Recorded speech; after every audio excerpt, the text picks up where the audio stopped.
क्या शुक्राचार्य ने दैत्य और दानवों का उपयोग कर देवताओं से बदला लिया? देवता और असुर लाखों वर्षों से एक दूसरे से लड़ रहे हैं। विष्णु, रुद्र, शक्ति और स्कंद ने धार्मिक संतुलन बहाल करने के लिए असुरों से युद्ध किया। लेकिन असुर कौन है? कश्यप और अदिति की संतानें आदित्य या देव कहलाती हैं। कश्यप और दिति की संतानें दैत्य कहलाती हैं, जो असुरों की एक जाति है। कश्यप और दनु की संतानें दानव कहलाती हैं, जो असुरों की दूसरी जाति है। कश्यप और कद्रु की संतानें नाग कहलाती हैं। असुरों के विभाजन दैत्य और दानव को सप्त सिंधु क्षेत्र से निष्कासित कर दिया गया। दैत्य पर्शिया, सुमेरिया, मिस्र और उत्तर अफ्रीकी क्षेत्रों में बस गए। दानव कश्यप सागर के पश्चिम में बस गए। उनका क्षेत्र अथल सागर, अटलांटिक महासागर तक और उत्तर ध्रुव से मध्य सागर, भूमध्य सागर तक फैला। कश्यप सागर या कैस्पियन सागर असुरों ने अपने पिता कश्यप के सम्मान में बनाया। लेकिन ऋषि शुक्राचार्य कौन है? शुक्राचार्य ऋषि भृगु और काव्य माता के पुत्र हैं। देवताओं और असुरों के बीच एक युद्ध के दौरान असुर हार गए और ऋषि भृगु के आश्रम में शरण ली। काव्य माता के पीछे छिप गए। काव्य माता इतनी बड़ी पतिव्रता थीं कि देवता उनके पीछे से असुरों को नुकसान नहीं पहुंचा सके। देवताओं ने विष्णु से मदद मांगी और उन्होंने अपना चक्रायुध चलाया, जिससे काव्य माता और असुर मारे गए। इससे शुक्राचार्य क्रोधित हो गए और उन्होंने विष्णु को शाप दिया कि वे 3 बार मनुष्य के रूप में पृथ्वी पर जन्म लें और कष्ट सहें। विष्णु ने यह शाप परशुराम, राम और कृष्ण के अवतार के रूप में पूरा किया। वामन अवतार के दौरान शुक्राचार्य ने अपनी एक आंख खो दी। उन्होंने राजा महाबली को वामन को भूमि दान करने से रोकने के लिए कमंडल की नली को मधुमक्खी का रूप लेकर रोकने की कोशिश की। वामन ने दर्पा घास का उपयोग कर नली को साफ किया, जिससे शुक्राचार्य की एक आंख घायल हो गई। उसी क्षण से शुक्राचार्य विष्णु के कट्टर विरोधी बन गए। शुक्राचार्य ने रुद्र की आराधना में कठोर तपस्या की। उन्होंने महामृत्युंजय मंत्र सीखा, जो मृतकों को पुनर्जीवित करने में सक्षम है। ऋषि बृहस्पति और ऋषि शुक्राचार्य के बीच देवताओं के मुख्य गुरु बनने की प्रतिस्पर्धा हुई। देवताओं ने शुक्राचार्य की तुलना में कम योग्य होने पर भी बृहस्पति को चुना। इससे शुक्राचार्य इतने क्रोधित हुए कि उन्होंने स्वेच्छा से असुरों का पक्ष ले लिया और उनके गुरु बन गए। उन्होंने प्रतिज्ञा की कि वे तीनों लोकों भू, भूवर, स्वर्लोक में देवताओं के खिलाफ युद्धों में असुरों का साथ देंगे। शुक्राचार्य ने महामृत्युंजय मंत्र का उपयोग करके मृत असुरों को पुनर्जीवित किया। वैवस्वत मनु, एक क्षत्रिय राजा, ने सप्त सिंधु क्षेत्र से सभी गैर वैदिक लोगों को निष्कासित कर दिया। असुर, जो सामान्यतः गैर वैदिक थे, नास्तिक नहीं, सिंधु नदी के पश्चिम के क्षेत्र आर्यायना, जिससे ईरान नाम निकला, और विंध्य के दक्षिण में कुमेरु क्षेत्र तक चले गए। शुक्राचार्य इस बात से नाखुश थे और उन्होंने अपने शिष्य आशी जरथुस्त्र को असुरों का आध्यात्मिक मार्गदर्शक बनने का निर्देश दिया। जरथुस्त्र आर्यायना पर्शियन क्षेत्र में चले गए। उन्होंने पूरी ऋग्वेद को उल्टा लिखा, जिसमें देवताओं को बुराई के रूप में और असुरों को अच्छे प्राणियों के रूप में चित्रित किया। यह कार्य पर्शियन में जेंड अवेस्ता के नाम से जाना गया और जरथुस्त्र पर्शिया में जोरोस्ट्र कहलाए। शुक्राचार्य ने प्रतिज्ञा की कि वे अंतिम देवता के नष्ट होने तक एंटी देव धर्म बनाते रहेंगे। असुर और उनके मानव संकरों ने उनकी विचारधारा का पालन करते हुए पहला एंटी ब्रह्मा धर्म जोरोस्ट्रियनिज्म या फर्जी की स्थापना की। आर्यायना जोरोस्ट्र के विद्वानों के एक समूह ने सुमेरिया में यहूदी धर्म की स्थापना की, जिसकी विचारधारा थोड़ी अलग थी।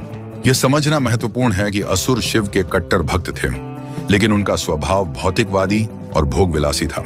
कौरवों ने कुरुक्षेत्र युद्ध के दौरान असुर राजाओं, दैत्य और दानवों का साथ दिया, क्योंकि उनकी माता गांधारी गंधार देश से थी। गंधार, जो आर्यायना का हिस्सा था, और दुर्योधन काली पुरुष का पुनर्जन्म था, जो बुराई का प्रतीक था। पांडव कौन थे?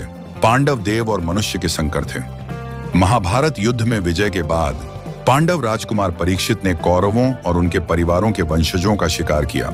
शुक्राचार्य ने कौरव राजकुमारों को बचाया और उन्हें मलानाडु, केरल में सुरक्षित स्थान पर ले गए।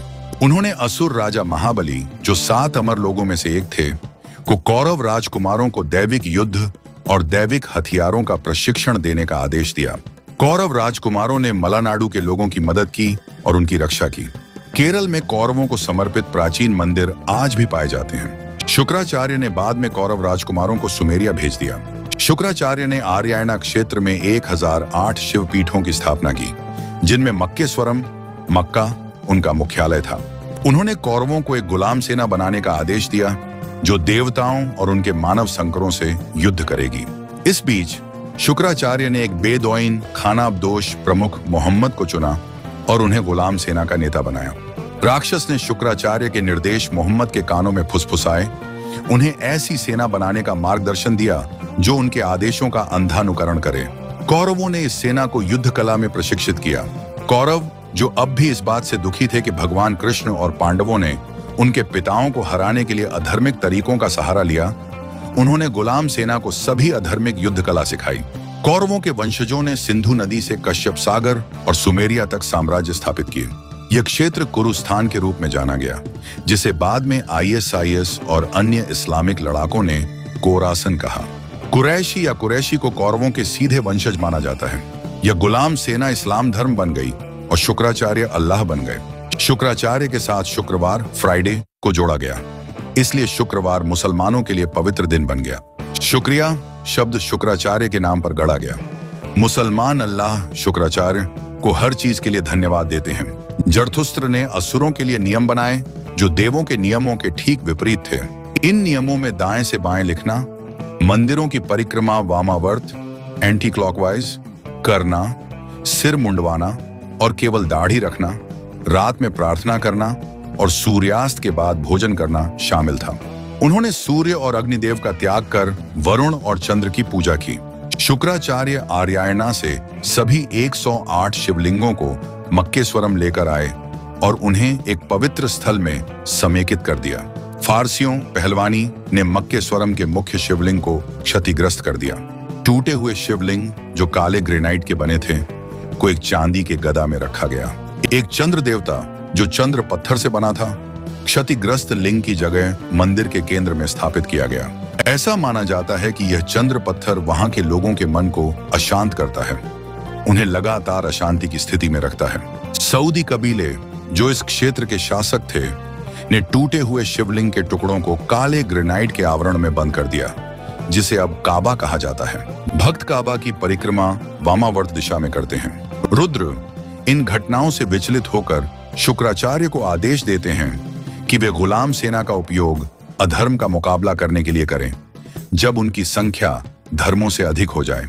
यही कारण है कि इस्लाम को अक्सर युद्ध और विनाश के कृत्यों से जोड़ा जाता है, जो इस ब्रह्मांडीय संतुलन का हिस्सा है।